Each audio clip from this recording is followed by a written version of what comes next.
وہ جو ڈائری ہے بشرا بی بی کی وہ دوبارہ خبروں میں آئی ہے۔ انتظار حسین پنچوتا صاحب جو پاکستان تحریک انصاف کے وکیل ہیں، انہوں نے ایک ٹویٹ کیا ہے اور وہ ٹیلی ویژن چینلز کے لیے بڑا خطرناک ہے۔ Chairman P T I Imran Khan صاحب کا موبائل فون پولیس نے فورینزک کے لیے بھجوا دیا ہے۔ وزارت خزانہ کی کرسی اسحاق ڈار صاحب چھوڑتے ہیں، وزارت خزانہ کی کرسی اسحاق ڈار صاحب کو نہیں چھوڑتی۔ پولیس افسران کو ہدایت کی گئی کہ پی ٹی آئی پارٹی پرچم کسی مقام پر نظر نہ آئے، پی ٹی آئی کا پرچم نہیں نظر آنا چاہیے۔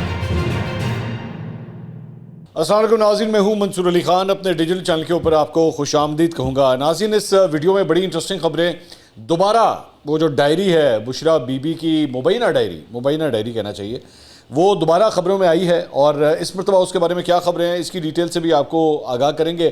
نگراں وزیر اعظم کا معاملہ کہاں تک پہنچا ہے اس کی تفصیلات سے بھی آپ کو آگاہ کرتے ہیں، لیکن سب سے پہلے آپ سے ریکویسٹ، چینل کو ضرور سبسکرائب کیجئے اور اگر آپ نے ابھی تک سبسکرائب نہیں کیا ہوا تو ضرور اس بٹن کو دبا دیجئے، ہارڈلی میرے خیال میں آدھا سیکنڈ لگتا ہے اور بیل آئیکن پریس کیجئے تاکہ اور نوٹیفیکیشنز جو ہیں وہ آپ کو مل سکیں، اور آل ویڈیوز کا جو پورشن ہے اس کو پریس کیجئے تاکہ ہم جلد از جلد اپنے 7 لاکھ کے ٹارگٹ کو جو ہے وہ اچیو کر سکیں۔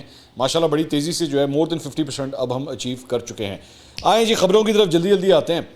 تو جناب خبریں یہ ہیں کہ آپ کو پچھلی ویڈیو کے اندر بھی ہم نے آپ کو بتایا تھا، سارا دن ڈائری چلتی رہی۔ ماشاءاللہ بڑے بڑے وی لاگرز جو ہیں، بہت بڑے بڑے نام، انہوں نے ڈائری کے اوپر جو ہے بڑی تسلی سے بیٹھ کے ایک ایک صفحے کے بارے میں بتایا، اس صفحے پہ یہ لکھا ہے، دوسرے صفحے پہ یہ لکھا ہے، تیسرے صفحے پہ یہ لکھا ہے۔ تو اس کے بارے میں جناب پی ٹی آئی کا ایک پوائنٹ آف ویو یہ آیا ہے کہ ترجمان تحریک انصاف کی جانب سے اس مبینہ ڈائری اور اس کے متن کی مکمل تردید کر دی گئی ہے۔ ان کا کہنا ہے کہ ڈائری نہ چیئرمین پی ٹی آئی کی اہلیہ کی ہے اور نہ وہ اس متن کی تصدیق کرتی ہیں۔ یہ اصل مسائل خصوصاً حکومتی فسطائیت سے توجہ ہٹانے کی ناکام کوشش ہے۔ یہ ظلم و جبر اور آئین و قانون کی پامالی سے توجہ ہٹانے کی ناکام کوشش ہے۔ یہ آفیشیل بیان ہے پی ٹی آئی کا اس مبینہ ڈائری کے اوپر۔ انتظار حسین پنچوتا صاحب جو پاکستان تحریک انصاف کے وکیل ہیں، انہوں نے ایک ٹویٹ کیا ہے اور وہ ٹیلی ویژن چینلز کے لیے بڑا خطرناک ہے۔ انہوں نے کہا لیگل ٹیم کی طرف سے یا زمان پاک کی طرف سے کسی ڈائری کی گمشدگی رپورٹ ہی نہیں دی گئی تو یہ ڈائری کہاں سے آ گئی؟ ہم تفصیلات حاصل کر رہے ہیں اور تمام ذمہ داران کے خلاف قانونی کارروائی کریں گے۔ انہوں نے کہا یہ خبر جس نے چلائی ہے ان تمام میڈیا ہاؤسز کے خلاف بھی کارروائی کریں گے اور نوٹس جاری کریں گے۔ اچھا، ویسے ٹیلی ویژن چینلز کے خلاف تو آپ جو کچھ بھی کریں گے، لیکن ایک واحد اینکر ہیں، انہوں نے ماشاءاللہ ایک نہیں بلکہ مختلف چینلز کے اوپر جا کے اس مبینہ ڈائری کی تفصیلات جو ہیں وہ جاری کی۔ ان چینلز کے اوپر بھی وہ گئے جہاں پہ وہ نوکری بھی نہیں کرتے، جہاں پہ وہ ویسے عام حالات میں کبھی جاتے بھی نہیں ہیں، نہ وہاں پہ نوکری کرتے ہیں، لیکن نیوز بلٹنز میں ادھر جا کے بھی انہوں نے ساری تفصیلات جو ہے نا وہ ایک ایک کر کے بتائیں۔ تو یہ میرے لیے بڑا حیران، میں نے فرسٹ ٹائم اس طرح دیکھا ہے، آپ یقین کیجئے میں نے فرسٹ ٹائم اس طرح دیکھا ہے کہ کسی ایک مدعے کے اوپر جو ہے وہ اس طرح ایک ٹی وی اینکر بلا تفریق کہ اس کی نوکری کہاں پہ ہے یا نہیں ہے، اس نے ہر چینل کے اوپر جا کے جو ہے نا ماشاءاللہ اپنا تجزیہ دیا کہ جی، تجزیہ بھی نہیں بلکہ رپورٹنگ کی کہ جی میں تانوں دسنا ہے جی۔ مطلب میں حیران ہو گیا۔ نارملی اس طرح ہوتا ہے کہ جب کوئی خبر بریک ہوتی ہے تو اسی ٹیلی ویژن چینل کے جو اینکرز ہوتے ہیں جو 8 بجے یا 10 بجے کے شوز کرتے ہیں، ظاہری بات ہے میں بھی اس میں شامل ہوں، تو ان سے ڈیٹیلز لی جاتی ہیں یا ان سے تجزیہ لیا جاتا ہے۔ لیکن یہ ایک واحد سٹوری تھی کہ ایک ایسے اینکر جن کو ہر چینل کے اوپر جو ہے نا، ہر تو نہیں لیکن کئی چینلز کے اوپر ماشاءاللہ یہ رابطے ان کے ہوئے اور انہوں نے کہا ہاں جی آپ بتائیے کیا ڈیٹیلز ہیں، تو پھر وہ ایک ایک کر کے جو ہے نا وہ کڑچ کر کے ساری ڈیٹیلز جو ہیں وہ شیئر کر رہے تھے۔ بہرحال اچھا جی، اس کے علاوہ فاروق حبیب صاحب جو پاکستان تحریک انصاف کے رہنما ہیں، انہوں نے جو ہے وہ ٹویٹ کیا ہے اسی معاملے کے اوپر۔ انہوں نے کہا پولیس زمان پاک سے جو چیزیں اٹھا کر لے گئی ان میں ڈائری شامل نہیں تھی اور نہ ہی ہماری قانونی ٹیم نے ڈائری سے متعلق رپورٹ کیا ہے۔ بشرا بی بی گھریلو خاتون ہے، سیاست میں متحرک نہیں، لیکن ان سے متعلق مسلسل کردار کشی افسوسناک ہے۔ میڈیا مذائقہ خیز من گھڑت پلانٹڈ پروپیگنڈے سے اجتناب کریں اور بشرا بی بی کی کردار کشی بند کی جائے۔ تو ویسے میں دیکھیں اتنا ٹائم تو مجھے بھی ہو گیا ہے، تقریباً 15 سال ہو چکے ہیں، یہ 16 سال ہو جائیں گے ابھی 2 مہینے کے بعد۔ تو اتنے ٹائم کے اندر یہ چیز تو ہمیں سمجھ آ گئی ہے کہ یہ ایک سوچے سمجھے طریقے سے پورا پروپیگنڈا جو ہے وہ بیٹھ کے پھیلایا گیا بشرا بی بی کے حوالے سے، بالکل ایک اسکیم کے تحت جو ہے وہ یہ سارا کام ہوا ہے، یہ کوئی ویسے نہیں ہوا۔ مطلب there was a method behind this madness, اگر میں اس کو اس طرح کہوں تو۔ اس کے علاوہ ایک اور خبر یہ آئی ہے کہ جناب chairman P T I Imran Khan صاحب کا موبائل فون پولیس نے فورینزک کے لیے بھجوا دیا ہے۔ ذرائع کے مطابق پولیس نے عمران خان کا موبائل فون ان کی لاہور میں زمان پارک سے گرفتاری کے وقت قبضے میں لیا تھا، جسے اب فورینزک کے لیے بھجوایا گیا۔ ایکسپریس نے یہ رپورٹ کیا ہے، میں میڈیا آؤٹ لیٹ کے بارے میں آپ کو بتا دوں۔ پولیس ذرائع کا کہنا ہے کہ سابق وزیر اعظم کے خلاف درج مقدمات کے حوالے سے موبائل فون میں موجود ڈیٹا مددگار جو ہے وہ ثابت ہو سکتا ہے۔ اچھا، ویسے میری لاسٹ ٹائم جو خان صاحب سے ملاقات ہوئی تھی نا، تو اس وقت انہوں نے مجھے بات بتائی تھی کہ وہ اب تک اپنے 2-3 فون آلریڈی چینج کر چکے ہیں، کیونکہ وہ یہ کہتے تھے میرا فون ہر دفعہ ہیک ہو جاتا ہے، میں کسی سے صحیح طرح بات ہی نہیں کر سکتا، تو میں نے اپنے فون جو ہیں وہ بہت تبدیل کیے ہیں۔ اب یہ لیٹسٹ پتہ نہیں 33 اٹھا کے لے کے گئے ہیں یا آئی فون اٹھا کے لے کے گئے ہیں، یہ مجھے نہیں پتا، لیکن کافی فونز جو ہے نا انہوں نے اپنے چینج کیے ہیں۔ اچھا جی، اس کے علاوہ صدر مملکت ڈاکٹر عارف علوی صاحب جی ہمارے پاس ہیں، ایک صدر مملکت بھی ہیں ہمارے پاس، آپ بھول جاتے ہیں بار بار۔ صدر مملکت ڈاکٹر عارف علوی نے وزیر اعظم اور قائد حزب اختلاف کو 12 اگست تک نگراں وزیر اعظم کا نام دینے کے لیے کہہ دیا ہے، اور باقاعدہ طور پہ یہ لیٹر جاری ہوا ہے جس میں انہیں کہا گیا ہے کہ جی 12 اگست تک نگراں وزیر اعظم کا نام جو ہے وہ آپ دے دیں، 3 دن کا آپ کے پاس ٹائم ہوتا ہے، تو 12 اگست تک کا آپ کے پاس ٹائم ہے۔ اس میں کہا گیا ہے جی آئین کے یعنی کل تک کا ٹائم ہے، بیسیکلی کل آخری دن ہوگا جس میں وزیر اعظم نے یہ نام جو ہے اناؤنس کرنا ہے۔ تو اس میں کہا گیا ہے آئین کے آرٹیکل 224(1)(a) کے تحت صدر مملکت وزیر اعظم اور قائد حزب اختلاف کے مشورے سے نگراں وزیر اعظم کی تعیناتی کرتے ہیں، تو 3 دن کے اندر نگراں وزیر اعظم کا نام جو ہے وہ تجویز کیا جائے۔ بائی دا وے ایک بڑی انٹرسٹنگ بات ہوئی کہ شہباز شریف صاحب نے آج یکے بعد دیگرے بڑے انٹرویوز دیے ہیں، بہت انٹرویوز دیے ہیں۔ تو ایک انٹرویو جو انہوں نے ڈاکٹر ماریہ ذوالفقار کو دیا، اس میں ان سے ایک سوال کیا گیا کہ جی عارف علوی صاحب ان کا بھی ٹینیور جو ہے ختم ہو رہا ہے، تو ظاہری بات ہے جب تک کہ نئے صدر نہیں آ جاتے تو وہی کنٹینیو کریں گے، تو آپ کو کوئی پرابلم تو نہیں؟ انہوں نے کہا نہیں مجھے کوئی پرابلم نہیں ہے، بالکل ٹھیک ٹھاک فرسٹ کلاس، جو آئین اور قانون کے مطابق ان کا حق بنتا ہے کہ وہ بیٹھ کے اس عہدے کے اوپر بیٹھیں، تو I have absolutely no problem. تو شہباز شریف صاحب کی جانب سے اتنا پیار عارف علوی صاحب کے لیے دیکھتے ہوئے میرے خیال میں خان صاحب کے سیل میں کیبل تو ہے نہیں، ورنہ وہ دیکھ رہے ہوتے تو کہتے یار ویکھو صدر محل آیا ہے، تعریفاں شہباز شریف کردہ پہ ہوتی، مطلب عجیب سی بات لگتی ہے۔ اچھا جی، اس کے علاوہ اسحاق ڈار صاحب سینٹ میں قائد ایوان اسحاق ڈار صاحب ساڈے وزیر خزانہ، انہوں نے صحافیوں سے غیر رسمی گفتگو کی ہے، اور انہوں نے کہا جی نگراں وزیر اعظم بننے کے سوال پر انہوں نے کہا کہ جی ان کا اس بات پر یقین ہے کہ اللہ نے جو کام آپ سے لینا ہوتا ہے اسے کوئی روک نہیں سکتا۔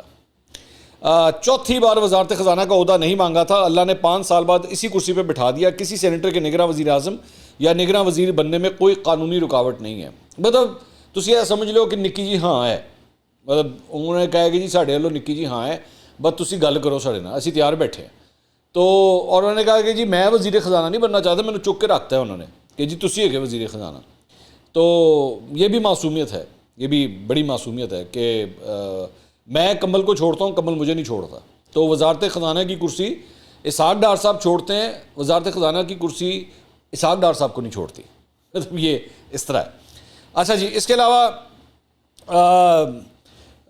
یہ سما نے رپورٹ کیا ہے یہ کہ جی اسحاق ڈار صاحب کو نگراں سیٹ اپ میں وزیر خزانہ برقرار رکھے جانے کا امکان ہے، ان کا نام جو ہے وہ لیا جا رہا ہے، اور وفاقی کابینہ کی لسٹ میں شہری رحمان کا نام بھی جو ہے وہ شامل ہو سکتا ہے، اور نگراں وزیر بننے کی صورت میں دونوں سینیٹرز کو ان کے پرانے قلمدان دیے جا سکتے ہیں۔ کلائمیٹ چینج کا عہدہ جو ہے، جو پورٹ فولیو ہے، وہ شہری رحمان صاحبہ کے پاس ہے، اور وزارت خزانہ کا پورٹ فولیو آپ جانتے ہیں اسحاق ڈار صاحب کے پاس ہے۔ ایک ہمارے پاس ایک نئی نویلی پارٹی تازہ ہمارے پاس آئی تھی، استحکام پاکستان پارٹی، یاد ہوگا آپ کو جہانگیر ترین صاحب والی، جس کے صدر علیم خان صاحب ہیں۔ تو اس حوالے سے بھی کچھ خبریں جو ہیں وہ آئی ہیں، میں اگر وہ شیئر نہ کروں تو زیادتی ہوگی۔ تو استحکام پاکستان پارٹی کے سربراہ جہانگیر ترین نے کہا ہے کہ جی نگراں وزیر اعظم کے لیے اپوزیشن لیڈر کی جانب سے دیے گئے ناموں کی وہ حمایت کرتے ہیں۔ اپوزیشن لیڈر کون؟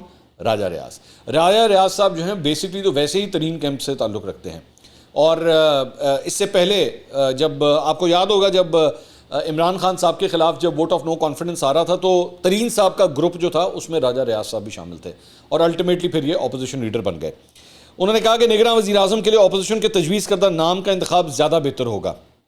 نگراں حکومت کی تشکیل کے لیے استحکام پاکستان پارٹی اپوزیشن کے ساتھ کھڑی ہے، اور امید ہے عبوری حکومت کا معاملہ افہام و تفہیم سے حل ہو جائے گا۔ انٹرسٹنگ بات یہ ہے کہ اس معاملے کے اوپر استحکام پاکستان پارٹی اپوزیشن کے ساتھ کھڑی ہے، بندے اپنے 2 جڑے ایک حسن اور کیبنٹ چ رکھے سن، نعمان لنگڑیال اور اون چودھری، یہ دونوں حکومت کا حصہ تھے۔ تو یہاں پہ اب وہ کہتے ہیں کہ جی راجہ ریاض صاحب جو ہے نا وہ ان کے تجویز کردہ نام بہت اچھے ہیں۔ عجیب کہانی ہے، عجیب کھچڑی پکی ہوئی ہے۔ علیم خان صاحب نے جو اس پارٹی کے صدر ہیں انہوں نے ایک ٹویٹ کیا اور ان کا ٹویٹ بھی بڑا انٹرسٹنگ ہے, میں آپ کے ساتھ شیئر کرنا چاہوں گا. انہوں نے کہا 5 سال جھوٹے وعدوں اور طفل تسلیوں پر گزرے, 2 حکومتیں کچھ نہیں کر سکیں. مطلب 2 حکومتیں کچھ نہیں کر سکی, اس میں ظاہری بات ہے پھر اون چودھری اور نعمان لنگڑیال بھی شامل ہے, وہ بھی کچھ نہیں کر سکے, وہ بھی تو اسی حکومت کا حصہ تھے نا. عوام کے حالات میں رتی برابر بھی بہتری نہیں, اس کی بلکہ بڑھتی مہنگائی نے مسائل میں مزید اضافہ کیا. وزراء اور ارکان اسمبلی بھی جانے والے اس اسمبلی کی کارکردگی سے مطمئن نہیں. حالیہ تباہی کے ذمہ دار 5 سال کے مشترکہ حکمران ہیں. نوجوان ہمارا قیمتی اثاثہ ہیں, انہیں ان کے سوالوں کے جواب دینا پڑیں گے. واحد حل شفاف الیکشن ہے تاکہ دیر پا اور درست پالیسیوں کے ذریعے ملک کو مسائل کی دلدل سے نکالا جا سکے. تو علیم خان صاحب کو سب سے پہلے تو یہ کام کرنا چاہیے کہ اون چودھری اور نعمان لنگڑیال کو جو ہے وہ اپنی پارٹی سے بے دخل کر دینا چاہیے, نکال دینا چاہیے کہ یار آپ حکومت میں رہ کے کچھ نہیں کر سکے, اتنی بری پرفارمنس. تو حکومت کو گالیاں بھی آپ دے رہے ہیں اور پھر ساتھ ساتھ یہ بھی کہہ رہے ہیں آپ کے 2 بندے بھی اسی حکومت کا حصہ تھے. تو عجیب کہانی. استحکام پاکستان پارٹی نا ایسا لگتا ہے جس طرح ایک ٹانگ جو ہے اپوزیشن کے کیمپ میں ہے اور ایک ٹانگ جو ہے وہ حکومت کے کیمپ میں ہے. سمجھ کچھ نہیں آ رہی. یہ آپ سمجھ لیں کہ پنجاب کی MQM بن گئی ہے. یہ حکومت میں ہوتے ہوئے بھی جو ہے نا گلے شکوے کرتی رہتی ہے. لیکن ایکچولی حقیقت یہ ہے کہ علیم خان صاحب اور جہانگیر ترین صاحب کی یہ جو پارٹی ہے اس کو اب یہ پوزیشنز لینی پڑیں گی. اب پنجاب میں کچھ نہ کچھ تو شو کرانا نا کہ نہیں جی ہم اپوزیشن ہیں, ہم نون لیگ کے ساتھ نہیں ہیں, جبکہ ہیں ایکچولی نون لیگ کے ساتھ ہی, انہی کے ساتھ کھیل رہے ہیں, ایک ہی گراؤنڈ میں کھیل رہے ہیں بیٹھ کے. اچھا جی, اس کے علاوہ خیبر پختونخوا سے خبر یہ ہے کہ گورنر خیبر پختونخوا نے صوبے کی نگراں کابینہ کے 25 ارکان کے استعفے جو ہیں وہ منظور کر لیے ہیں. اس کے مطابق گورنر نے 14 وزراء, 11 مشیر اور معاون خصوصی کے استعفے جو ہے وہ منظور کیے ہیں. سابق نگراں وزراء شاہد خٹک اور عدنان جلیل پہلے ہی مستعفی ہو چکے ہیں اور الیکشن کمیشن نے سیاسی وابستگی کی وجہ سے ان اراکین کو ہٹانے کی ہدایت جو ہے وہ جاری کی تھی. انٹرسٹنگ بات یہ ہے کہ ساڈے جڑے گورنر ہیں وہ بھی اچھے خاصے سیاسی ہیں, لیکن یہاں پہ گورنر جو ہے ان کے استعفے جو ہیں وہ ایکسیپٹ کریں. ہمارے چیف منسٹر بھی بہت سیاسی ہیں, لیکن ان کے استعفے جو ہے وہاں تک بات نہیں جاتی, صرف وزراء تک جو ہے وہ بات جا رہی ہے. اور ان کو فارغ بھی تب کیا جا کے جب ایکچولی حکومتیں فارغ ہوئی ہیں.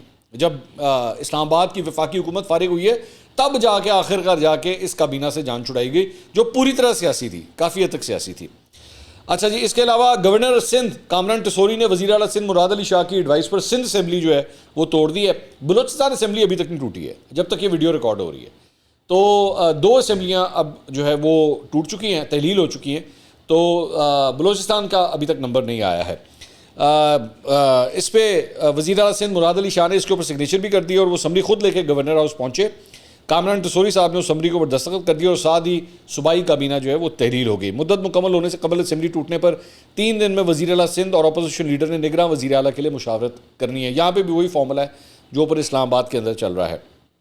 اور خبر یہ ہے کہ نگراں وزیر اعلیٰ کے لیے پیپلز پارٹی نے جسٹس ریٹائرڈ مقبول باقر ان کے نام کے اوپر جو ہے وہ غور شروع کر دیا. اس سے پہلے ممتاز علی شاہ کا نام بھی سندھ میں نگراں وزیر اعلیٰ کے لیے سامنے آیا تھا.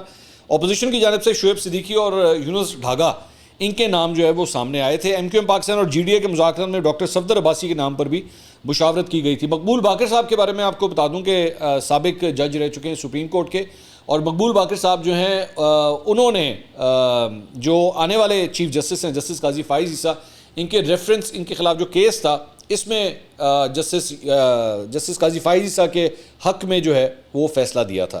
تو ان کی کافی افیلیشن بھی ہے آنے والے چیف جسٹس کے ساتھ, یہ جسٹس مقبول باقر کے حوالے سے. اس کے علاوہ یہ جو اپوزیشن کی جانب سے یونس ڈھاگا صاحب کا نام دیا گیا. یونس ڈھاگا صاحب جو ہیں وہ فائنانس کے بندے ہیں, وہاں سے ان کا تعلق ہے, اور پاکستان تحریک انصاف کے دور میں بھی جو ہے وہ خدمات سر انجام دے چکے ہیں. اور یہ جو MQM اور GDA کے مذاکرات میں ڈاکٹر صفدر عباسی, یہ وہی ڈاکٹر صفدر عباسی ہیں جو ناہید خان صاحبہ کے ہسبینڈ ہیں. ناہید خان صاحبہ اور صفدر عباسی صاحب یہ میاں بیوی پاکستان پیپلز پارٹی کا حصہ ہوا کرتے تھے, لیکن جب محترمہ بے نظیر بھٹو کی شہادت ہوئی تھی تو اس کے بعد زرداری صاحب نے جب آ کے پاکستان پیپلز پارٹی کو سنبھالا تھا تو ان دونوں میاں بیوی کو جو ہے ٹوٹلی سائڈ لائن کر دیا گیا تھا. اور یہ دونوں آصف علی زرداری صاحب کے بہت خلاف ہیں, بہت زیادہ خلاف ہیں. ایک زمانہ تھا کہ ناہید خان صاحبہ اور ڈاکٹر صفدر عباسی جو تھے وہ سیکنڈ ان کمانڈ تھے محترمہ بے نظیر بھٹو کے بعد. اگر لوگوں نے محترمہ بے نظیر بھٹو سے ملنا ہوتا تھا تو ان دونوں میاں بیوی سے جو ہے وہ لوگ رابطے کیا کرتے تھے کہ سانو ملا دو. وہی ان کا وہی مقام تھا جو ایک زمانے میں نعیم الحق اور اون چودھری کا عمران خان صاحب کے لیے ہوا کرتا تھا. لیکن اس کے بعد جب محترمہ کی شہادت ہوئی تو اس کے بعد آصف علی زرداری صاحب کے آنے کے بعد یہ دونوں میاں بیوی جو ہیں وہ ادھر ادھر مطلب ان کو ہٹا دیا گیا. اچھا جی، شہباز گل صاحب نے ایک ٹویٹ کیا ہے، وہ میں آپ کے ساتھ شیئر کرنا چاہوں گا. انہوں نے کہا جی یوم آزادی کے موقع پر 9 مئی کی طرز پر ایک اور سازش پی ٹی آئی کے خلاف منصوبہ بندی کی جا رہی ہے. آپ سے گزارش ہے کوئی حرکت کرنے والوں کی ویڈیو کے ساتھ ساتھ ان کی ویڈیوز بنانے والوں کی ویڈیو بھی ضرور بنائیں. مشتری ہوشیار باش. تو 14 اگست کے حوالے سے اللہ خیر کرے کوئی 9 مئی جیسا واقعہ نہ ہو، لیکن یہ خبر جو ہے وہ سامنے آ رہی ہے کہ کچھ نہ کچھ 14 اگست کو شاید ہو سکتا ہے. بلکہ ایکسپریس نے اس کو کافی حد تک رپورٹ بھی کیا. انہوں نے کہا جی پنجاب میں تحریک انصاف کے کارکنوں کے خلاف ایک بار پھر کریک ڈاؤن شروع کر دیا گیا ہے. صوبے بھر میں پی ٹی آئی کارکنوں کی گرفتاری کے لیے پولیس افسران کو نئی فہرستیں فراہم کر دی گئی ہیں، اور ذرائع کے مطابق کریک ڈاؤن کا فیصلہ پی ٹی آئی رہنما شاہ محمود قریشی کے بیان کے بعد آیا ہے. اب عمران خان صاحب اندر ہے تو شاہ محمود قریشی صاحب نے یہ بیان دیتا تو پوری پی ٹی آئی کے بیچارے کارکن جڑے نا پھر رگڑے چ آ گئے. انہوں نے بیسکلی کارکنوں کو یوم آزادی بھرپور انداز میں منانے کا کہا تھا، جس کے بعد پنجاب بھر میں کریک ڈاؤن شروع ہوا. پولیس افسران کو ہدایت کی گئی کہ پی ٹی آئی پارٹی پرچم کسی مقام پر نظر نہ آئے. پی ٹی آئی کا پرچم نہیں نظر آنا چاہیے تھا. اور ذرائع کا کہنا ہے کہ پی ٹی آئی کارکنوں کو 9 مئی کے واقعات میں حراست میں لیا جا رہا ہے. اس سلسلے میں پولیس نے گزشتہ شب بھی 100 سے زائد مقامات پر چھاپے مارے اور مطلوبہ شخص نہ ملنے پر قریبی عزیز و اقارب کو تھانے لے جایا گیا. بیشتر زیر حراست افراد کو تصدیق کے بعد شخصی ضمانت پر رہائی ملی ہے. اس کے علاوہ شاہ محمود قریشی صاحب کی زیر صدارت تحریک انصاف کی کور کمیٹی کا اجلاس ہوا. اس میں عمران خان کی گرفتاری اور کارکنان کے خلاف شروع ہونے والے تازہ کریک ڈاؤن کی شدید مذمت کی گئی. اعلامیہ کے مطابق کور کمیٹی نے چیئرمین پی ٹی آئی کو دوران قید مسلسل انتقام اور بدسلوکی کا نشانہ بنانے کی مذمت کرتے ہوئے انہیں فوری طور پر اڈیالہ جیل منتقل کرنے کا مطالبہ کیا. کور کمیٹی نے کہا کہ چیئرمین پی ٹی آئی کے خلاف جاری انتقامی سلسلے پر عوام کے صبر کا پیمانہ لبریز ہو رہا ہے. چاہتے ہیں چیئرمین عمران خان کو فراہمی انصاف میں تاخیر کے ذریعے قوم کو احتجاج پر نہ ابھارا جائے اور ان کی درخواست سے ضمانت فوری سماعت کے لیے مقرر کی جائے. P T I core committee نے مطالبہ کیا کہ چیئرمین پی ٹی آئی کو فوری طور پر اٹک سے اڈیالہ جیل منتقل کیا جائے اور ان کی صحت و سلامتی سمیت جان کو لاحق خطرات کے پیش نظر انہیں گھر سے کھانا اور پانی منگوانے کی اجازت بھی دی جائے. اچھا جی، اس کے علاوہ انسداد دہشت گردی عدالت لاہور نے، میں نے پچھلی ویڈیو میں آپ کو بتایا تھا کہ 7 مختلف درخواستیں عمران خان صاحب کی جو ہیں وہ ریجیکٹ کر دی گئی تھی، اس کا حکم نامہ جاری ہو گیا ہے. اس کے مطابق P T I Imran Khan صاحب کی حاضری سے استثناء کی درخواست قابل سماعت نہیں جو خارج کی جاتی ہے. سائل کی عدم پیشی پر ضمانت کی درخواست بھی خارج کی جاتی ہے. درخواست گزار کے وکیل نے ملزم کو اٹک جیل سے لانے کا حکم جاری کرنے کے لیے بھی دلائل دیے. ڈپٹی پروسیکیوٹر جنرل نے اس درخواست کو خلاف ضابطہ قرار دیا. سرکاری وکیل کے مطابق سزا کے بعد حاضری سے استثناء نہیں ملتا. ملزم کے وکیل دلائل کے وقت قانونی نقطہ پیش کرنے میں ناکام رہے. ایسا قانونی نقطہ پیش نہیں کیا گیا جو سزا یافتہ ملزم کو حاضری سے استثناء دے سکے. اچھا، ایک اور بڑی انٹرسٹنگ ڈیولپمنٹ ہے کہ احسن اقبال صاحب کے خلاف، مسلم لیگ نون کے جو سینئر رہنما ہیں احسن اقبال صاحب کے خلاف 2018 میں دائر توہین عدالت کی درخواست سماعت کے لیے مقرر، 2018 کا کیس ہے وہ سماعت کے لیے مقرر ہو گیا، جس کے بعد ایک لال بتی پی پی پی کر کے جو ہے جلنا شروع ہو گئی. مجھے بھی ایک اور اینکر کی طرح عادت پڑ گئی پی پی پی. تو چیف جسٹس کی سربراہی میں 2 رکنی بینچ 15 اگست کو کیس کی سماعت کرے گا اور جسٹس مظاہر علی نقوی بھی بینچ کا حصہ ہوں گے. 2 مئی 2018 کو سابق وزیر داخلہ احسن اقبال کے خلاف توہین عدالت کی درخواست دائر کی گئی تھی. درخواست میں وزیر داخلہ کے خلاف عدلیہ مخالف بیان دینے پر توہین عدالت کی کارروائی کی استدعا کی گئی تھی. درخواست میں احسن اقبال کو آئین کے آرٹیکل 62-63 کے تحت نااہل قرار دینے کی استدعا کی گئی تھی اور اب وہ کیس لگ گیا ہے. 5 سال کے بعد وہ کیس لگ گیا ہے. اب اللہ خیر کرے کہ پتہ نہیں کیا احسن اقبال صاحب کے حوالے سے کیا حکم آتا ہے. اچھا جی، اس کے علاوہ ایک اور خبر کے مطابق جناب اسلام آباد ہائی کورٹ میں پی ٹی آئی کی سابق رکن قومی اسمبلی شاندانہ گلزار صاحبہ ان کے مبینہ اغوا کے خلاف درخواست پر سماعت ہوئی ہے. یہ کہا گیا تھا کہ ان کو اریسٹ کر لیا گیا ہے، تو اب ان کو مبینہ اغوا کے خلاف جو ایک درخواست دائر ہوئی ہے. شاندانہ گلزار کے والد صباحت گلزار خان کی جانب سے پولیس کے ہاتھوں بیٹی کے مبینہ اغوا کے خلاف دائر درخواست پر جسٹس بابر ستار نے سماعت کی. درخواست گزار کی جانب سے وکیل شیر افضل مروت عدالت میں پیش ہوئے. صباحت گلزار خان نے درخواست میں موقف اختیار کیا کہ پولیس کی وردی میں ملبوس افراد نے گھر میں گھس کر بیٹی کو بندوق کی نوک پر اغوا کیا. ایس ایچ او بنی گالہ کو شکایت کی لیکن کوئی کارروائی نہیں ہوئی. والد کی جانب سے استدعا کی گئی کہ شاندانہ گلزار کسی کیس میں ملوث نہیں تو انہیں فی الفور رہا کرنے کے احکامات جاری کیے جائیں اور اس کے بعد درخواست پر سماعت جو ہے وہ 15 اگست تک یعنی کہ منگل والے دن تک جو ہے وہ ملتوی کر دی گئی ہے. اس کے علاوہ جناب 3 اور نئی سیاسی جماعتیں رجسٹر کر لی گئی ہیں الیکشن کمیشن آف پاکستان میں. اس نوٹیفیکیشن کے مطابق الیکشن کمیشن نے حسار مسلم پارٹی، اپنی پارٹی پاکستان اور حق 2 تحریک بلوچستان کو رجسٹر کر لیا ہے. مزید 3 جماعتوں کی رجسٹریشن کے بعد ملک میں سیاسی جماعتوں کی تعداد 171 ہو چکی ہے. 171.